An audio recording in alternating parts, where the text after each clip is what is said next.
Welcome back to my channel. My name is Stacey. I am a Chicago homemaker, housewife, and stay-at-home mom. I love it. Here in this video, I'm going to be talking about fertility at 40 years old. For those of you all who don't know, I conceived naturally at 39 and gave birth at 40, and I want to talk about it. So if you're interested in that, please keep watching. So I want to talk about this because I promised myself that I would talk about it, because when I was on my fertility journey, I was specifically looking for women who were over 35 to talk about their experiences so that I could increase my belief about the possibility of me being able to have more children. I have always wanted 1,000 babies. I still want 1,000 babies. I am very grateful to have two incredible humans. One of my humans is 6 months. The other one of my humans is 22. Mind blown. I'm so lucky. I'm so blessed. I'm so fortunate. I'm so grateful for that. And because I'm someone who's known that I've always wanted to have 1,000 kids, my fertility is something that I paid quite a lot of attention to throughout the years. So I kind of want to talk about that, and I just want to add to the conversation for any woman out there who is anticipating having children later in life. Like, I want to be a possibility example for you that it is totally possible. We can definitely conceive and carry our children later in life. I have. It's been incredible. It's been wonderful. And I hope if it's something that you want, if it's a dream of yours, that this video is helpful to you. So the first thing is, like, what helped me to conceive? In my opinion, the number one thing that helped me to be able to conceive naturally at 39 and carry at 40, deliver at 40. Well, let me kind of like go back a little bit. I will say, nope, I'll say this in the thing. I would say the number one thing that helped me is probably, I don't know how old I was, but I started doing research on my maternal fertility patterns, so that way I could reverse engineer solutions. What I mean by that is I looked at my siblings. I have sisters. I have 3 sisters. And I looked at all of their fertility challenges and I wrote them down. I looked at my mother and my aunts, all of their fertility challenges, and I wrote those down. My grandmother, all the way to my great-grandmother. I looked at how many children they had, how many pregnancies they had, how many miscarriages they had. Like, I looked at all of that information and any sort of issue that happened in the reproductive area, and I reverse engineered solutions for that. So for example, something that runs in my family extensively is sort of fibroid tumor-like issues. Several of the women in my family have had hysterectomies before the age of 30 because of the pain and or complications associated with fibroids or benign tumors in their reproductive area. I knew that. I knew that I had too many people in my family who didn't have a uterus or an ovary and they were only 30 years old. I knew that going in. So I knew that if I didn't figure out how to keep my uterus and my ovaries beyond 30, that the likelihood of me having a child later in life just wouldn't be a thing. And when I knew that I wasn't going to have kids in my 20s, and I think I only had come to that conclusion because the romantic partners at the time were not people that I wanted to. Once I realized I wasn't going to pair off and get married and have a future with these people, then I'm like, okay, I'm likely going to have children in my 30s. And so I was always hyper aware of those challenges and reverse engineering. And so because of the fibroids, because of the tumors, I looked into what are different things that make that circumstance worse. And it actually wasn't until I was at my ultrasound confirming my pregnancy at 39 that I even found out that I had fibroids. So I have felt like from the time that I realized that that was something that ran in our family, that I just didn't have it. And for as far as I know, I didn't have it until I got pregnant. But then when I was pregnant, the doctor was like, oh my gosh, you have hundreds of fibroids. You have these 2 really large ones, but you have hundreds. They're all over the place. Like, I had so many fibroids, like an unbelievable amount.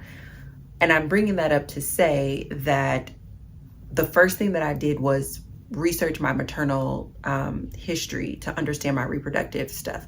But the second thing that I did, which was a really close second, is I did not consume any information, whether it was from a doctor or online from anybody who told me that it was going to be complicated to be able to conceive and carry children. And when I say I did not consume it, I mean I didn't consume it. I remember I went when I was 36 to get a pap smear, no, 35 maybe, to get a pap smear, just my annual exam or whatever. And she had asked me if I wanted to have any more children. And I was like, yes, absolutely. I would love like a handful more. I want 1,000 babies. And I remember her saying in a sort of like joking way, like, well, I mean, if you're thinking about it, you need to get on it. And she had a level of like stress, angst, and pressure in her tone, but also like jokey joke, like disbelief, jokey joke, like, oh, well, I mean, if you think you can, like she kind of had that little bit of a tone. Literally got my results and never went back to her, because I'm like, you're not my doctor. You're not, like, I understand that there's a need to give me sound medical advice. And yes, I do need to get on it. But your tone and your delivery and your disbelief is not something that I need to have in my life when I want to continue to believe that I will be able to conceive and carry my children. And so whether it was a doctor who had that kind of a tone or an attitude, and she was a woman, and she was just like, I mean, what are you waiting for? Like, that's not the type of energy vibe that I need around me, because I'm still going to have some kids. So it was that. But then also consuming content online that talked about the complications and the challenges and the difficult. I didn't do any of that. I got enough information to understand, again, my reproductive challenges / risks via my family history and via my age. I had the baseline information. So I'm not also walking in ignorance, but I'm also not consuming anything that would increase my disbelief. No, nothing. No one could tell me that I wasn't going to have more children. Even romantic partners, when they would be like, I mean, don't you think it's a little too late? No, you're not the person for me. Like, it's a wrap. We just not gonna have this conversation anymore. And I do think that those two things deeply impacted my ability to be able to conceive and carry, because I had the maternal history and I did the work to reverse engineer, and because I consumed content that built my belief.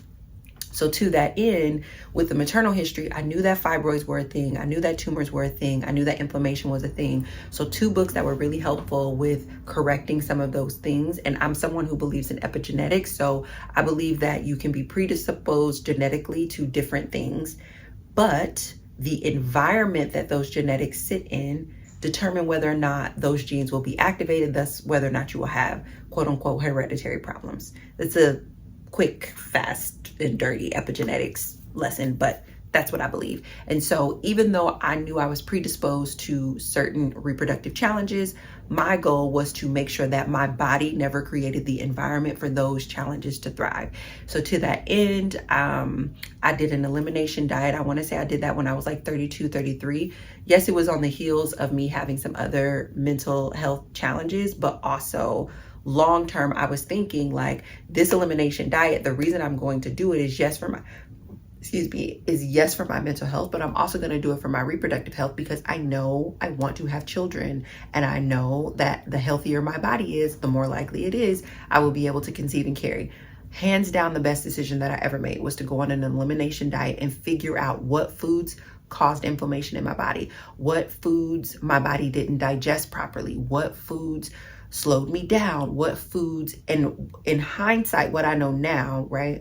At the time, it was just get rid of the pain and boost the possibility of fertility. What I know now is that elimination diet is probably the reason why I was able to conceive at 39, because I had spent 33 to 39. So I had spent what, 7, almost 8 years. Wait, is that my math is incorrect? 5, almost 6 years, like reducing the inflammation in my body by eating healthy and right. And if you've seen any of my grocery hauls or YouTube videos, right, like I'm a very conservative eater. A lot of people are like, oh, you're a minimalist. It's like, no, like I'm eating that way because I have other goals and things in mind. The lack of inflammation in my body is the reason why I think I was living with fibroids and had no idea about them, had no complications, no pain, no symptoms. You guys have seen me in clothes and stuff like that. And a lot of times women who have fibroids, they'll have visually they'll have like a bigger belly and a pooch and just different things like that. Like I've never had anything like that, including the symptoms of like pain or excessive bleeding. None of that has ever been something that I've ever dealt with in my life, right? It wasn't until I got pregnant and I was getting the ultrasound that they were like, how are you not feeling this pain? How do you not know about these 2 very large fibroids that you have? And I think a lot of it just has to do the way that I was eating. My body was not an environment for those fibroids to thrive. My genetics were, my genetics may have given me the fibroids, but my habits did not allow the fibroids to thrive. And I do believe that if they would have been able to thrive, I don't believe that I would have been able to conceive or carry. And I say carry because I've had a miscarriage before, very early on in my life, but I say carry because at one point, because of the cravings that I was having, the foods that I was eating begun to feed the fibroids. And I had went into early labor at about, I think 18 weeks. I think it was 18 weeks. I wrote it down somewhere, but also like blocked it out. And I think a lot of that had to do with the pregnancy cravings were changing the habits that I had built up. And I was indulging in the pregnancy cravings, and indulging in them was in part, yes, feeding the baby, but also in part feeding the fibroids and the inflammation and all these different things that were complications in my body. And so I say that to say, this book, I'll put it on the screen, so helpful. The elimination diet is the biggest takeaway. There's other things in the back of the books where you can get supplements and all that stuff. I never indulged in any of those things.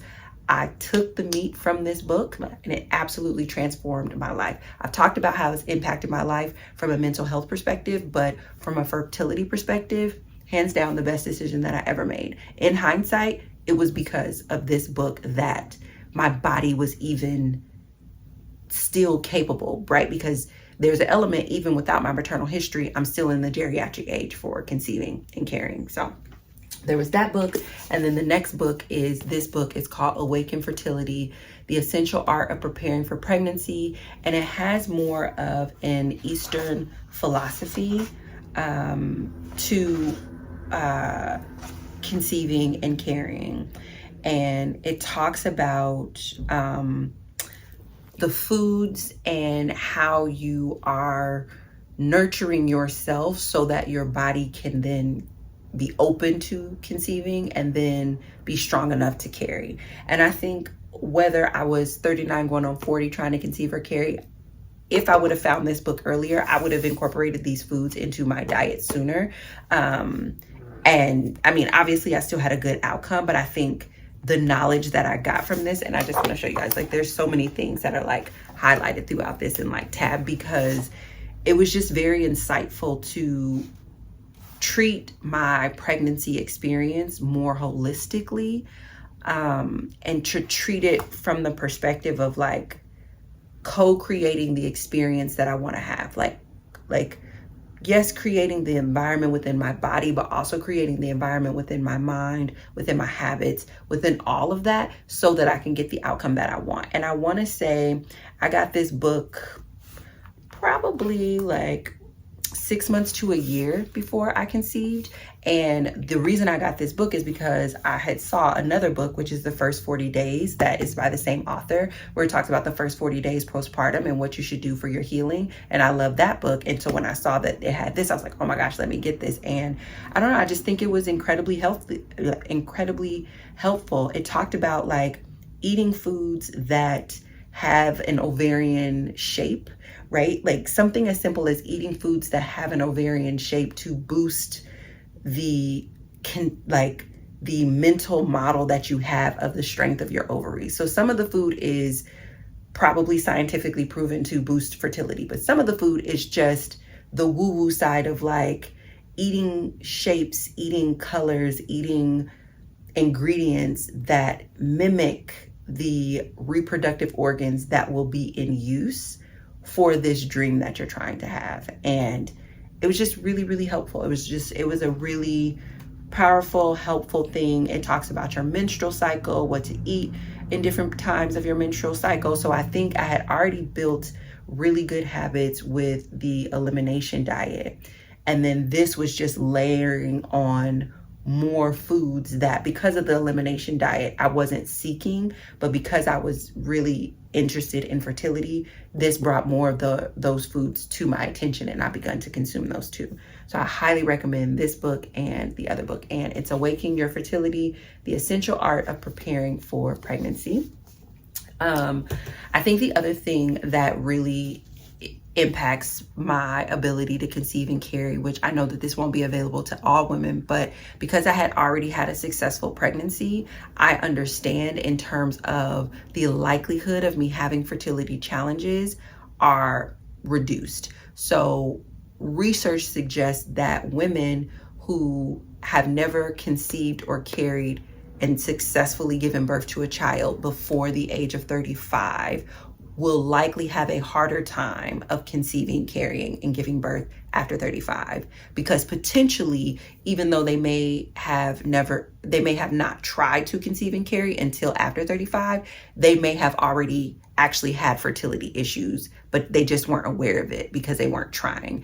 And like a really good example, there's a girl on YouTube that I follow, and I want to say she's 26 maybe, and at 26 she had to do 4 rounds of IVF. And so I think about her as a woman, if she wouldn't have begun her journey to trying to conceive until she was 38, 39, she may have thought, oh, I can't do this because I'm 38, 39, when in reality, her challenges with fertility actually existed in her 20s. And the only reason she knew that is because she had spent 3 to 4 years trying to conceive unsuccessfully, even though she was in her optimal fertility years. So I say that to say, I went into the belief that I could conceive and carry and give birth to another child with more confidence because I had already successfully had a pregnancy and birth experience. That it's not necessarily that it boosted my fertility, but it confirmed that I had fertility at some point. So the things working against my fertility was only age. There wasn't, because I had a child already, there wasn't necessarily unknown factors that I just hadn't uncovered until I was over 30. It's like, no, you are fertile. You can do this because you've done it before. That confidence boost definitely gave me more confidence going into this experience. And so if you've already had a successful pregnancy and birth experience, you're more likely to be able to conceive in your later years as well.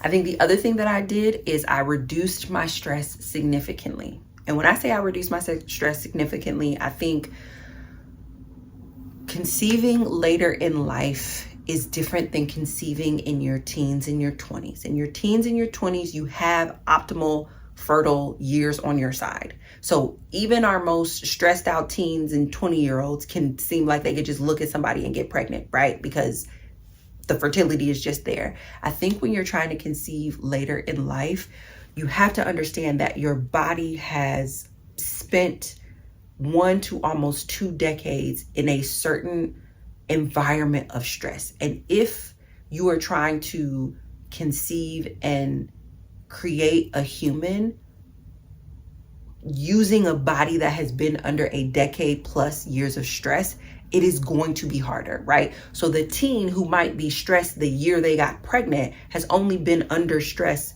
hormonally for a year or 2, or the 20-something has only been stressed hormonally for a couple of years.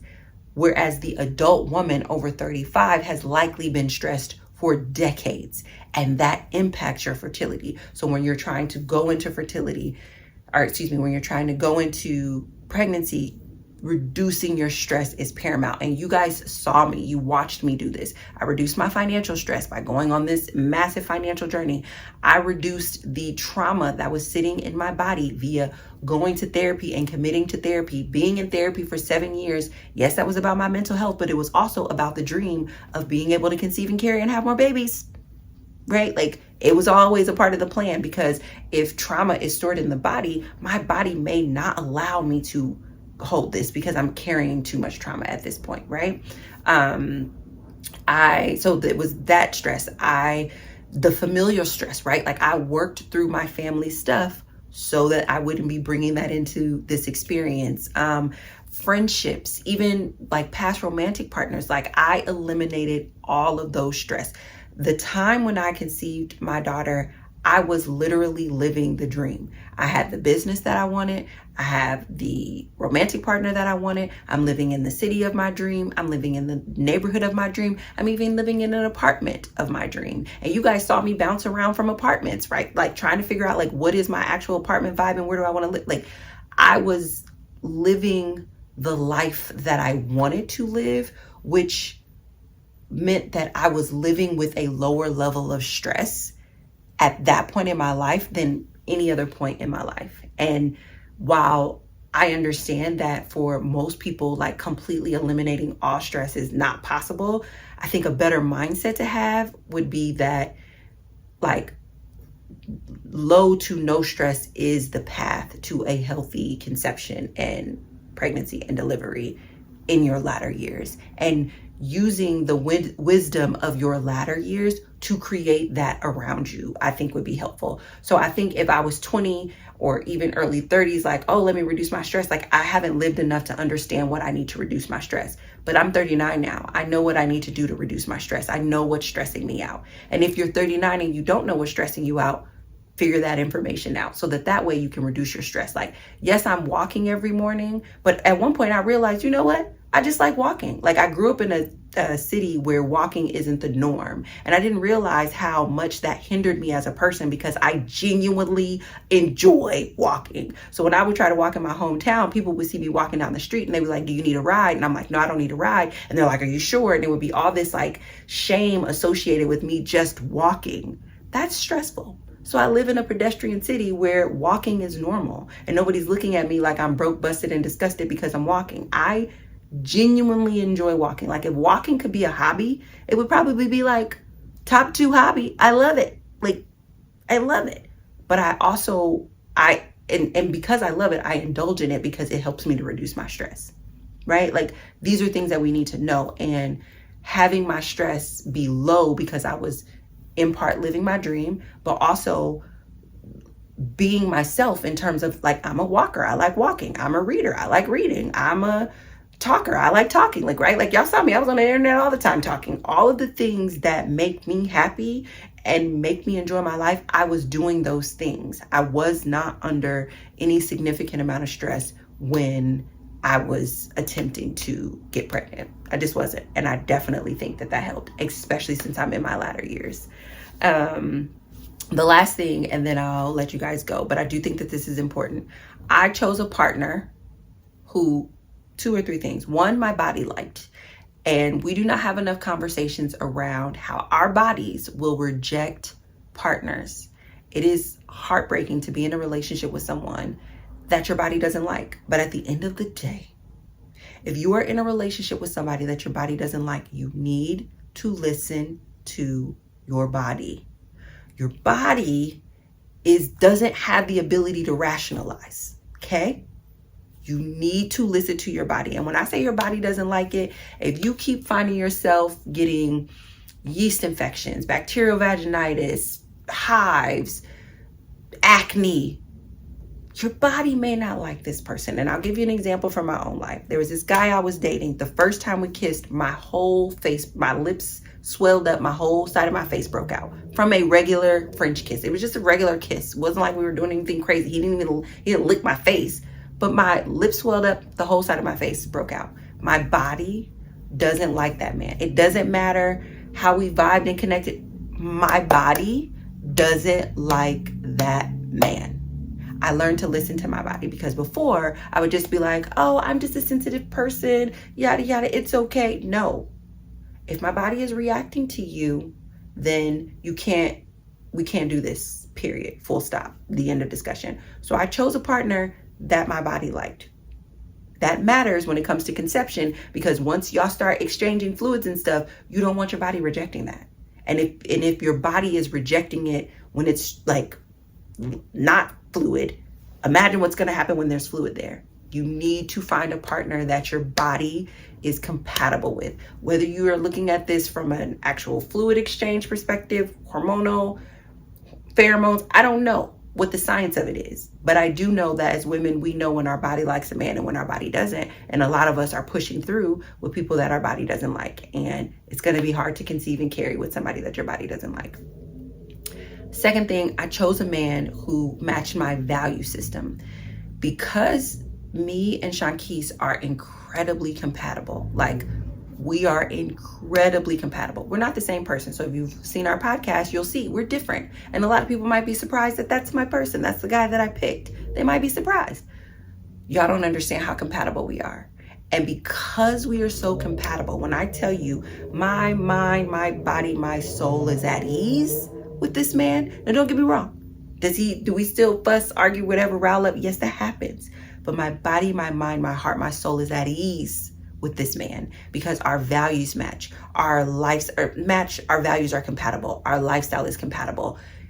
His principles are compatible with mine. Like, we are very, very, very compatible. And it took me so long to realize that compatibility is important. And I'm grateful because I have compatibility and chemistry, but I don't even think I knew to think of compatibility because a lot of what I was taught about the person that you marry and the person that you spend your life with was wrong.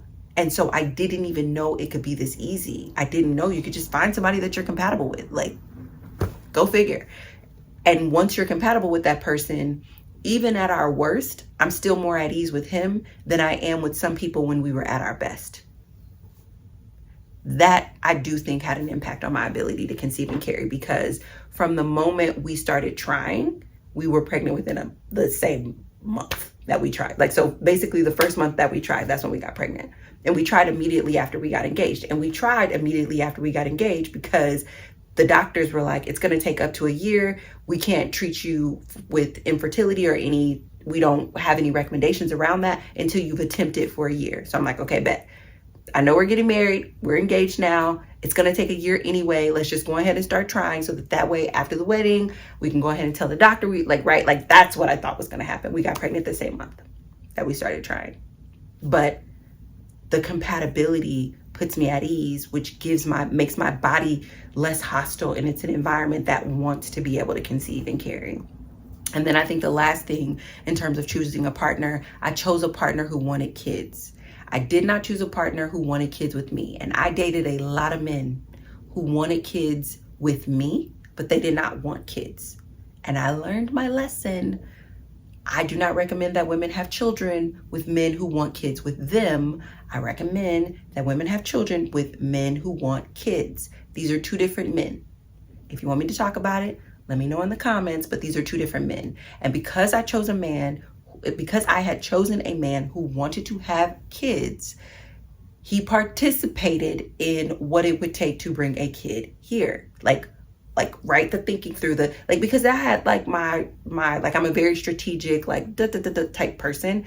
So I had all that going on, and I needed a partner who was willing to have those conversations with me and not leave me to do all of that work while he just did the fun part. It's like, no, we want to have kids. So we are going to participate in this.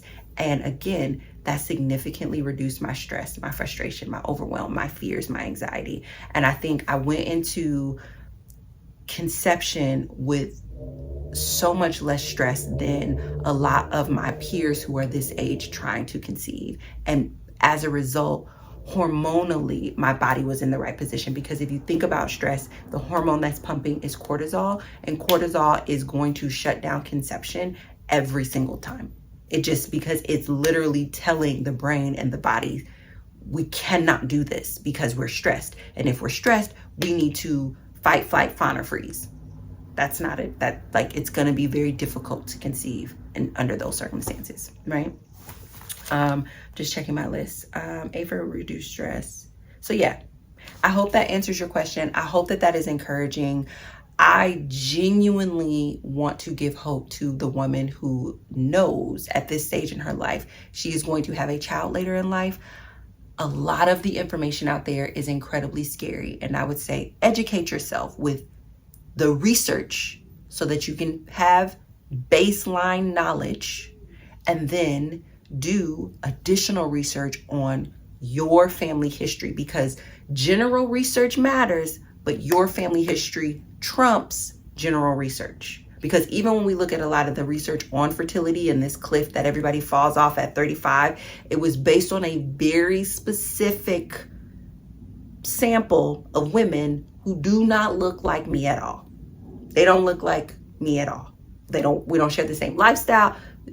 They don't look like me at all. So while there is universal information about women and fertility, I have to put it into the context of my family history. And then once I put it into the context of my family history, I need to put that into the context of my lifestyle and my habits, right? I don't smoke. I drink, but I'm not like a drinker. Like a drinker. I don't drink a lot. Like I have to put it into the context of my lifestyle, because environment and lifestyle matter. There are a lot of genes that we have that just won't get activated because we just haven't given them an environment to be activated in. And I'm very fortunate to be an example of, first of all, having a dream, believing that it is possible, and then with that belief, taking the action to put myself in a position to manifest that. And we can talk about that in another video too, because a lot of people are like, oh my gosh, you manifested this. It's like, absolutely, I did manifest it. But I think sometimes when people hear that, they think, oh, you didn't do anything. It's like, actually, the way that I tracked my fertility, the way that I followed my fertility, even some videos where I talked about like my sanitary napkins. I've used cloth sanitary napkins for what, the last 8 or 9 years? Like that's how much I was like, let me make sure there's nothing in my reproductive area that could negatively impact my possibility of reproduction, to the point where my sanitary napkins are cloth, so that I'm not exposed to any chemicals potentially that could have adverse effects on my ability to conceive, right? Stuff like that. Like, yeah, I manifested it, but I also did the work and created the habits to be able to manifest something like this. And now I have this beautiful, incredible, super fantastic, amazing human, a second one. I'm so fortunate, and she's glorious, and she's healthy, and she's wonderful. And I'm just so excited. And if that's something that you want, I want that for you. So hope this helps. I'll talk to you soon. Bye.